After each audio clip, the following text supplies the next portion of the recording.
नमस्कार मित्रांनो. Anti corruption कायद्याअंतर्गत दाखल होणारी जी फिर्याद असते FIR, तिचे वेगवेगळे अँगल्स काय असतात हे आपण मागच्या 5 भागांमध्ये बघितलेलं आहे. आजचा हा शेवटचा भाग FIRच्या अनुषंगाने आहे. मागच्या भागांमध्ये आपण FIR काय असते, सेक्शन कोणकोणत्या सेक्शन खाली FIR दाखल होते, सेक्शन 7 खाली, 7A खाली, 12 खाली स्वतंत्र आपण त्याचे एपिसोड्स बनवलेले आहेत. त्या सेक्शनची रिक्वायरमेंट काय असते, त्या FIRचे मेरिट्स काय असतात, डिमेरिट्स काय असतात, तुमच्या बाबत काय आहे, हे सगळे डिटेल्स आपण बनवलेले. आतापर्यंत FIRच्या अनुषंगाने 5 भाग बनवलेले आहेत. आजचा हा FIRचा शेवटचा भाग जो आहे तो आम्ही शूट करत आहोत की याच्यामध्ये डिलेड FIR जी आहे की उशिराने दाखल होणारी जी फिर्याद आहे तिचे मेरिट्स काय असतात, तिचे डिमेरिट्स काय असतात, याबाबत मी आपल्याला आज मार्गदर्शन करणार आहे.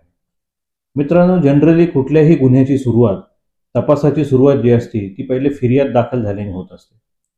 मग ज्यावेळेस फिर्याद दाखल होती, मग ती फिर्याद कशी दाखल झाली, किती वेळाने दाखल झाली, गुन्हा घडल्यानंतर ती तात्काळ दाखल झाली का उशिराने दाखल झाली, ह्या सगळ्या गोष्टी ज्या असतात ह्या केसच्या अनुषंगाने खूप महत्त्वाच्या असतात.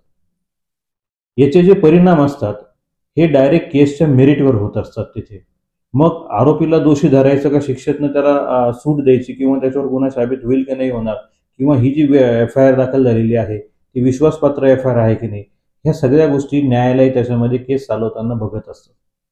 मग याच अनुषंगाने जी FIR घटना घडल्यानंतर उशिराने दाखल होती तिला कायद्याच्या भाषेमध्ये डिलेड FIR म्हणतात, उशिराने दाखल झालेली FIR म्हणतात. त्या FIRचे काय वेगवेगळे अँगल्स असतात हे आज आपण समजून घेऊ. मित्रांनो, कुठलाही घटना घडल्यानंतर, एखादा गुन्हा घडल्यानंतर ज्यावेळेस पोलीस स्टेशनमध्ये तात्काळ फिर्याद दिल्या जाते त्यावेळेस त्या फिर्यादीवर न्यायालय विश्वास ठेवतो. त्याचं कारण असं आहे की तात्काळ ज्यावेळेस एखाद्या गोष्टीची फिर्याद दिल्या जाते त्यावेळेस जी खरी घटना घडलेली असती तीच त्या FIR मध्ये आलेली असती, म्हणून ती तात्काळ दिल्या जाते.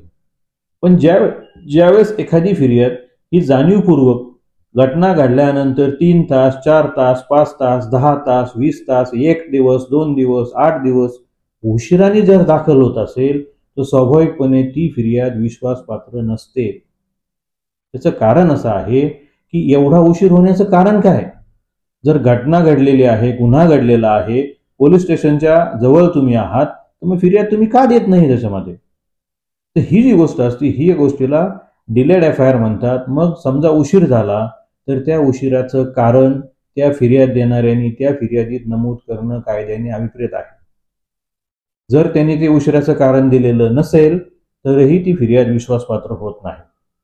मग आता जनरली जी काही फिर्याद असते ती फिर्याद, आता जनरली आपण अँटी करप्शन कायद्याच्या अनुषंगाने बोलतोय, तर अँटी करप्शन कायद्याच्या अनुषंगाने तक्रारदार हा पहिले अँटी करप्शनचे ऑफिसर्सकडे जातो. अँटी करप्शनचे ऑफिसर्स हे पोलीस अधिकारीच आहेत, फक्त त्यांची एक ब्रँच वेगळी आहे. जशी CID वेगळी असते, नार्कोटिक्स वेगळं असतं, सायबर सेल वेगळा असतो, तसा हा अँटी करप्शनचा सेल आहे. पण बेसिक डेसिग्नेशन हे त्यांचं पोलीसच असतं. त्याच्यामध्ये ही गोष्ट फार महत्वाची आहे. त्याचं कारण असं आहे की कायद्यामध्ये कुठलाही दखलपात्र गुन्हा एखाद्या पोलीस अधिकाऱ्यासमोर जर घडला तर त्यांनी त्या घडलेल्या गुन्ह्याची फिर्याद तात्काळ जवळच्या पोलीस स्टेशनमध्ये देणं बंधनकारक आहे त्याच्यावर. मग आता अँटी करप्शनचे अधिकारी, तक्रारदार, पंच यांच्यासोबत तुमच्याकडे येत असतात. आल्यानंतर लाचेची मागणी होती, बऱ्याच वेळेस स्वीकृती होती. हे सगळं झाल्यानंतर 10-10 तास फिर्याद दाखल होत नाही. मग 10 तास फिर्याद दाखल न होण्याचं कारण काय? आता स्वाभाविकपणे 2018 नंतरच्या ज्या फिर्याद दाखल झालेल्या आहे त्याच्यामध्ये जो तक्रारदार आहे त्याला तोच फिर्यादी देतो आहे. त्यापूर्वीच्या सगळ्या तपासी अधिकाऱ्यांनी दिलेल्या फिर्यादी आहे. मग आता हा जो तक्रारदार आहे या तक्रारदाराचं 10 तास थांबायचं काय कारण आहे? काहीच कारण नाही. पण फिर्याद तर त्याला द्यायची आहे, मग तो 10 तास फिर्याद का देत नाही? मित्रांनो, याच्यामध्ये महत्वाची गोष्ट अशी आहे की अनेक केसेसमध्ये फिर्याद उशिरा देण्याचं कारण असं असतं की त्या फिर्यादीमध्ये जी घटना घडलेली आहे त्यापेक्षा वेगळा प्रकार त्यांना लिहायचा असतो. म्हणजे तुम्हाला काहीही करून तुमचा दोष कसा सिद्ध होईल किंवा त्याच्यामध्ये आरोपी वाढवता कसे येतील किंवा काही केसेसमध्ये आरोपी कमी कसे करता येतील, ह्या अनुषंगाने हा जो उशीर असतो हा जाणीवपूर्वक केलेला उशीर असतो. मग हा जाणीवपूर्वक केलेला जर उशीर त्यांनी त्याच्यामध्ये असेल आणि त्याचं जर कारण त्या फिर्यादीत दिलेलं नसेल तर स्वाभाविकपणे ती फिर्याद विश्वासपात्र फिर्याद ही नसते त्याच्यामध्ये. त्याच्यामुळं काही गोष्टी ज्या आहेत त्या नीट समजून घेणं गरजेचं आहे.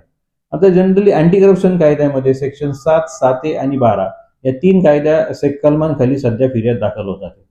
मोस्टली माझा अनुभव असा आहे की सेक्शन 12 खाली दाखल होणाऱ्या 99.99% फिर्यादी, मी परत एकदा रिपीट करतो, 99.99% फिर्यादी या सगळ्या उशिराने दाखल झालेल्या फिर्यादी आहेत.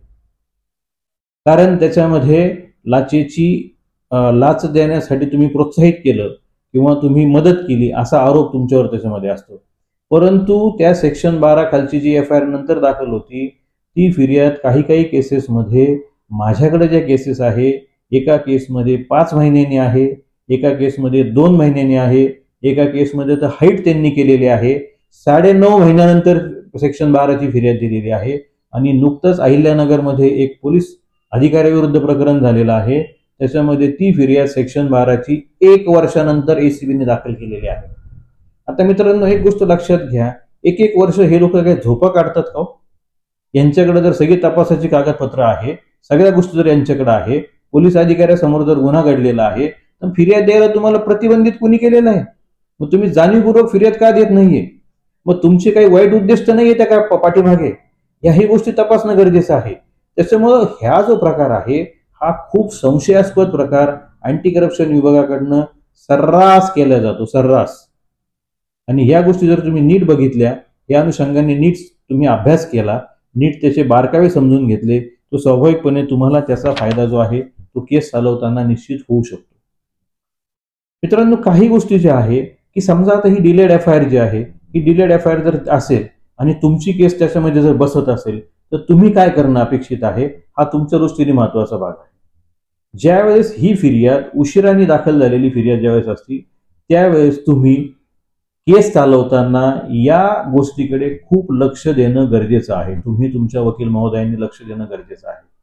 मग त्याच वेळेस जो कोणी तक्रारदार असतो त्या तक्रारदाराला या उशिराने दाखल होणाऱ्या फिर्यादीच्या अनुषंगाने काही प्रश्न विचारणं गरजेचं असतं.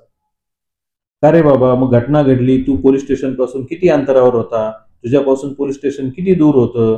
कारण ज्यावेळेस हा ट्रॅप होत असतो त्यावेळेस त्याच्या दिमतीला अँटी करप्शनचा स्टाफ असतो, त्याच्या दिमतीला म्हणतोय मी, त्याच्या सोयीसाठी सगळ्या गोष्टी असतात. सरकारी वाहन तिथं असतं, अनेक केसेसमध्ये खाजगी वाहनं त्यांच्याकडे उपलब्ध असतात. मग हे वाहनं ट्रॅप करण्यासाठी जर तुमच्याकडे तात्काळ उपलब्ध असतात तर मग पोलीस स्टेशनला जाण्यासाठी काय त्याचा वापर होत नाही हो? या गोष्टी खूप महत्वाच्या आहेत त्याच्यामध्ये. मग हे जाणीवपूर्वक का केल्या जातात त्याच्यामध्ये?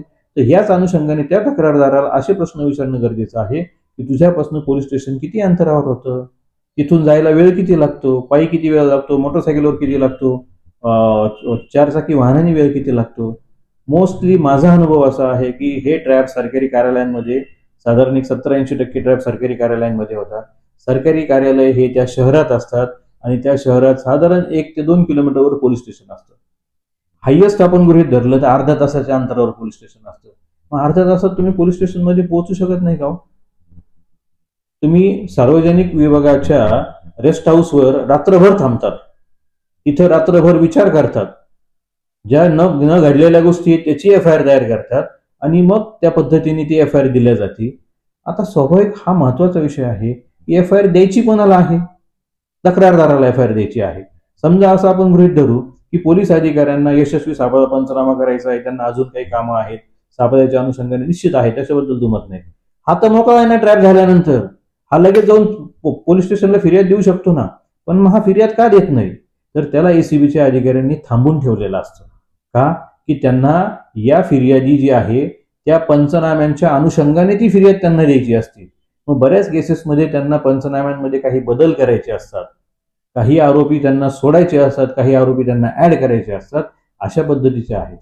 एक माझ्याकडे FIR आहे, त्या FIR मध्ये एक पोलीस निरीक्षक आहेत, त्या पोलीस निरीक्षकांच्या दालनामध्ये लाचेच्या मागणीचं व्हेरिफिकेशन झालेलं आहे. ती फिर्याद जवळपास 3 महिन्यानंतर दाखल झाली आणि 3 महिन्यानंतर दाखल झाल्यानंतरही त्या पोलीस निरीक्षकांचं नाव त्या फिर्यादीमध्ये संशयित म्हणून टाकलंय. किती शोकांतिका आहे मोठी.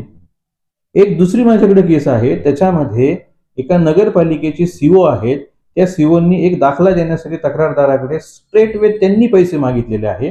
तक्रारदाराची तक्रार ही CO साहेबांविरुद्ध आहे. पंचनामे सीओ साहेबांच्या अनुषंगाने झालेले आहेत, परंतु फिर्यादीमध्ये सीओ साहेबांचं नावच नाही. मग अशा केसेसमध्ये ज्याच्यावर ट्रॅप तुम्ही लावला त्या माणसाला तुम्ही सोडून देतात. त्याचं कारण असं आहे की ह्या ज्या उशिराने दाखल होणाऱ्या ज्या फिर्यादी असतात ह्या सगळ्या संशयास्पद फिर्यादी असतात आणि ह्या गोष्टी ज्यावेळेस तुम्ही कोर्टासमोर आणतात त्यावेळेस डेफिनेटली त्याचे मेरिट जे आहे ती विश्वासपात्र फिर्याद नाही म्हणून कोर्ट त्याच्यामध्ये बघतं. परिणामी कोर्टाचं झुकतं माप तुमच्या बाजूने येऊ शकतं. आता हीच परिस्थिती तक्रारदाराची झाली. त्याच अनुषंगाने तुम्ही जे तपासी अधिकारी आहे त्यांची ही उलट तपासणी दरम्यान हे सगळे प्रश्न त्यांना विचारू शकता की साहेब तुम्ही पोलीस अधिकारी आहात, तुमच्या विरुद्ध तुमच्या समोर जर गुन्हा घडला तुम्ही तात्काळ फिर्याद का नाही दिली? त्यांच्याकडे काही उत्तर नसतं या गोष्टीला. परंतु ती फिर्याद उशिराने दाखल झालेली आहे ही नुसतं म्हणून उपयोग नाहीये. तर त्या अनुषंगाने तुम्हाला त्या साक्षीदाराला प्रश्न विचारावे लागतात, त्याच्या तोंडून काही गोष्टी रेकॉर्डवर आणाव्या लागतात. ज्यावेळेस तुम्ही ह्या सगळ्या गोष्टी रेकॉर्डवर आणा निश्चितपणे ती उशिराने दाखल झालेली फिर्याद आहे, डिलेड एफआयआर आहे आणि ती कॉन्कॉक्टेड फॉल्स फॅब्रिकेटेड एफआयआर आहे हे तुम्ही कोर्टामध्ये 100% साबित करू शकाल. आणि ती गोष्ट जर साबित झाली तर स्वाभाविकपणे ही विश्वासपात्र केस नाही, हा विश्वासपात्र तपास नाही, याच्यामध्ये तुम्हाला जाणीवपूर्वक आरोपी केलेला आहे हे तुम्ही कोर्टाला पटवून देऊ शकाल. परंतु त्यासाठी ह्या सगळ्या गोष्टी जर तुम्ही केल्या निश्चित त्याचा फायदा तुम्हाला होईल.